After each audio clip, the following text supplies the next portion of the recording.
ataukah kita beli full frame? Ya bisa dikatakan nggak murah, mahal. Menurut saya iya. Kau mending silahkan berikan komentar di bawah.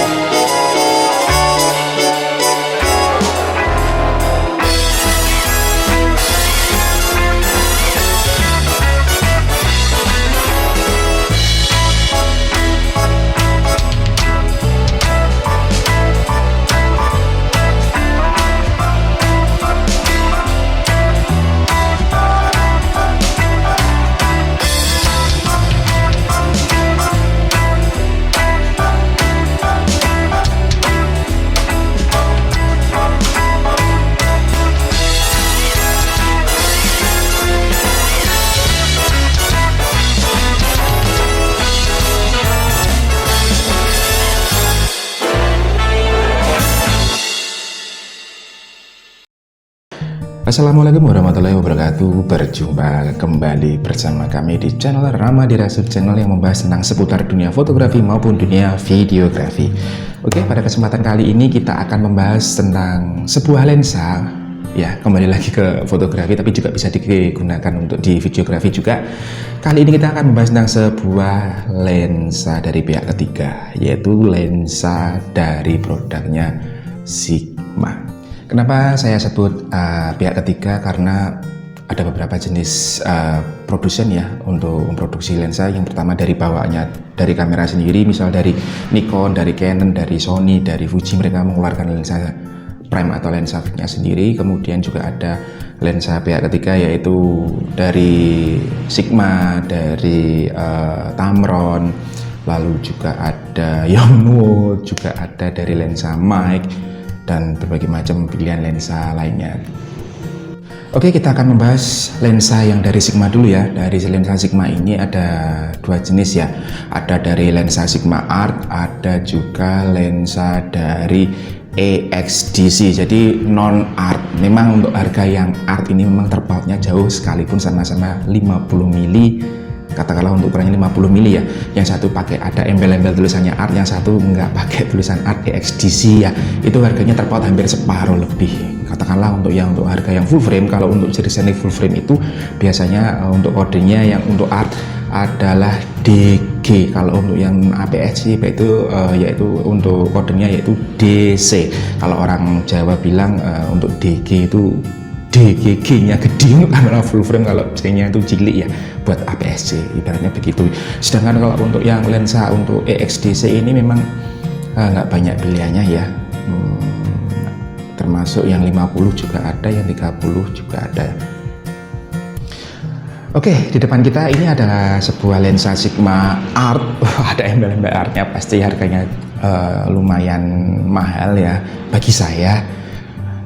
Ini adalah sebuah lensa 1835 dengan f konstan 1,8, satu-satunya lensa serbaguna.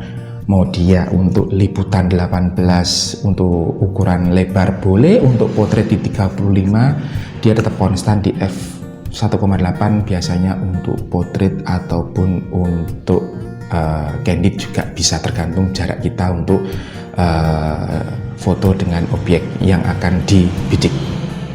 Dan seperti ini bentuk perwujudannya. Lensanya memang agak berat ya, seperti ini ya, f Sigma dengan bukaan konstan f 1,8 untuk APS-C.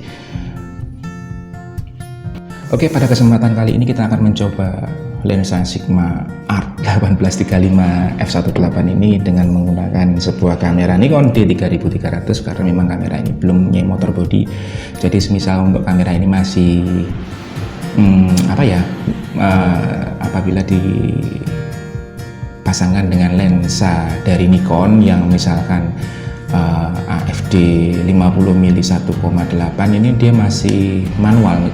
Kita akan masih mencari fokusnya dengan secara manual. Beda lagi kalau sudah AFS, karena memang di seri 3, di seri 5 ya kalau nggak salah, itu masih belum dilengkapi dengan motor body.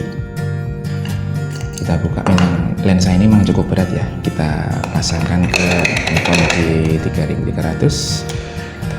Kita kita pasangkan sampai bunyi klik. Nah, berarti ini lensa ini sudah aman. Oke. Bentuknya jadi seperti ini, gahar seperti profesional ya, bisa dikatakan untuk kamera profesional, tapi ya tergantung kitanya sih mau sebesar sebagus apapun. Kalau skill kita tidak kita update dan kita sering latih ya sama aja sih. Memang kelihatannya emang besar, tapi ya lumayan cukup berat ini, apalagi kemarin saya pasangkan di kamera saya yang satunya lagi yang APS-C, yaitu di Nikon D300S, kamera legend, kamera veteran Nikon pada waktu dulu ya, tapi masih APS-C. Percaya nggak percaya sih, kemarin saya di Bromo cukup menggunakan kamera ini aja loh, kamera APS-C yang kemarin hasilnya di video kemarin itu sempat saya tampilkan ya. Ini saya kemarin pakai ini di 3300 dengan lensa 18-35. Bentuknya emang keren ya, apalagi dilengkapi dengan hood. Tapi memang saya waktu beli ini tidak dilengkapi dengan hood, saya belikan hood universal, memang kurang rapat ya, agak sedikit oblak, tapi nggak apa-apa untuk menambah sebuah estetik kamera agar lebih terlihat gaya, lebih terlihat maco, lebih terlihat profesional. Sebenarnya juga dia mempunyai fungsi untuk lens hood sendiri ya, dia memaksimalkan beberapa cahaya yang masuk agar tereduksi dengan baik. Oke, kita nyalakan aja kameranya.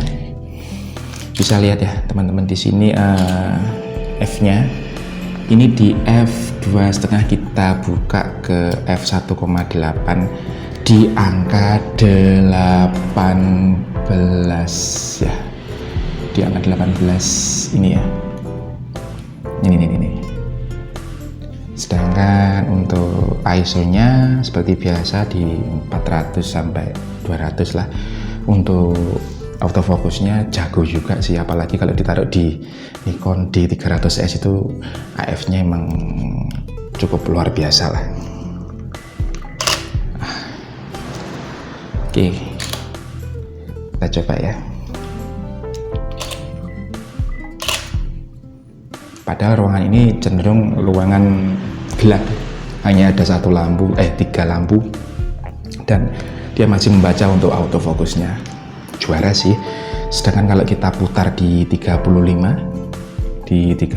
mili ya ini ya, putarannya terlihat nggak teman-teman ya, ini mentok di 35, dia f-nya tetap konstan di f1,8. mantep kan. Coba kita lihat kita ini ya, masih cepat, autofokusnya masih cepat, dan memang juara sih untuk autofokusnya dari Sigma. Oke, bagaimana impresi mengenai lensa ini? Secara pengalaman saya, lensa ini memang sangat praktis, sangat simpel, sangat mudah, sekalipun dia memang agak sedikit berat ya, emang sedikit berat, apalagi kalau bodinya emang tergolong cukup besar seperti D300, D7000, D7200, D500 ya, lumayan angkat-angkat barbel sih menurut saya. Tapi ya kembali lagi sesuai kebutuhan, lensa ini mampu diandalkan di berbagai medan. Kita mau ambil landscape maupun kita ambil portrait, bisa sekali menggunakan lensa Sigma ini.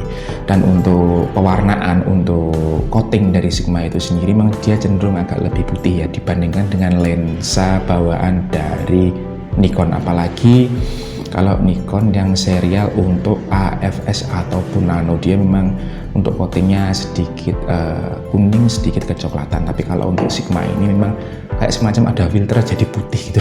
Untuk skin tone-nya memang ya khasnya Sigma lah, dia agak sedikit putih, ada agak pucat sedikit, tapi nggak masalah. Memang kontur orang yang suka diputih, oh saya terlihat lebih putih ya, nggak apa-apa sih kalau menurut saya pakai lensa Sigma ini. Lalu untuk soal ketajaman, soal bokeh, soal detail, lensa ini 18-35 Sigma Art ini memang bisa diandalkan sekali, dan memang di ukuran 18 mili pun dia masih mampu menghasilkan bokeh yang maksimal. Dan seperti biasa nanti di belakang akhir video saya akan tampilkan beberapa hasil foto dengan menggunakan lensa Sigma ini ya, mulai di 18, di 24, di 35, nanti semua akan saya tampilkan di akhir video. Oke, ada yang bilang lensa ini adalah lensa idaman bagi fotografer maupun videografer yang masih menggunakan kamera APS-C. Benarkah? Itu kembali ke masalah persepsi masing-masing. Mengingat ini harga lensa ini memang tidak main-main, dan kemarin alhamdulillah saya mendapatkan harga lensa ini cukup, bisa dikatakan cukup murah, di harga sekitar kurang dari 7 juta, sekitar 6.900.000, 6.800.000, belum termasuk ongkir dan belum termasuk asuransi. Tapi kalau lensa ini di harga yang baru masih di angka 10-11 jutaan. Jadi bisa dibandingkan apakah se-worth it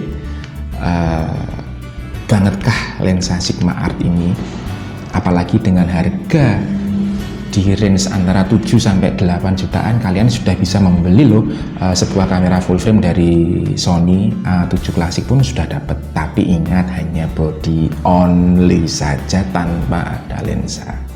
Misalkan kita mau beli baru ya, misalkan kamera kita D500 atau D7200 lah, 7100, kita pakai lensa ini yang baru. Kameranya kalau kita beli second harganya 5 juta, sedangkan kalau ini lensa baru ya 10 juta sampai 11 jutaan rupiah. Apabila dikalkulasi ya 5 juta ditambah 11 juta, 11 sampai 12 jutaan lah, belum termasuk aksesoris perintilan yang lain-lain ya. 12 juta, 11 juta sudah mendapatkan kamera D610 dari Nikon. Ya, jadi pilih yang mana? Semua pilihan tergantung kepada Anda semua.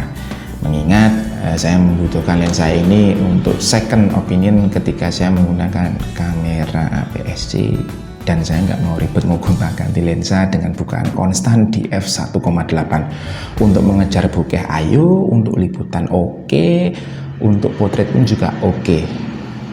Dan perlu diingat juga untuk lensa Sigma ini saya mengincarnya sudah lama sekali, mungkin ada sekitar 2-3 tahun yang lalu, padahal lensa ini sudah keluar 6 tahun yang lalu. Dan berhubung ada yang jual harganya agak miring, ya udah langsung saya tangkap aja, sekalipun saya masih membersihkan bukan jamur ya, membersihkan mikro debu kecil-kecil lah. Dan ini sudah cukup bersih, cukup clean, bisa saya gunakan untuk bekerja, baik untuk di wedding maupun untuk pengambilan shoot video. Oke, bagaimana pendapat teman-teman mengenai sebuah lensa Sigma Art 1835 f1,8 ini dengan harga ya bisa dikatakan nggak murah, mahal menurut saya iya, tapi masih di kelas level APS-C ataupun entry level. Apakah worth it kah dengan harga segitu kita mendapatkan hasil yang maksimal, ataukah kita beli full frame? Silahkan untuk yang ingin kaum mendang-mending silahkan berikan komentar di bawah. Dengan harga segitu lebih baik kita mendapatkan kamera full frame second, ataukah kita membeli lensa Sigma ini. Oke, sekian video dari kami Rama Dirasut. Apabila ada kekurangan ataupun kesalahan kata-kata, saya mohon maaf, dan apabila ada koreksi tolong tulis di kolom komentar di bawah ini. Dan jangan lupa untuk teman-teman semua untuk like dan subscribe di channel ini agar channel kami tetap berkembang, agar kami lebih semangat lagi untuk membuat video maupun konten yang lebih mengedukasi, lebih menginspirasi, memberikan informasi yang informatif bagi teman-teman untuk pekerja seni, terutama di dunia wedding maupun di dunia foto maupun video. Oke, akhir kata saya ucapkan terima kasih telah menonton dan wassalamualaikum warahmatullahi wabarakatuh.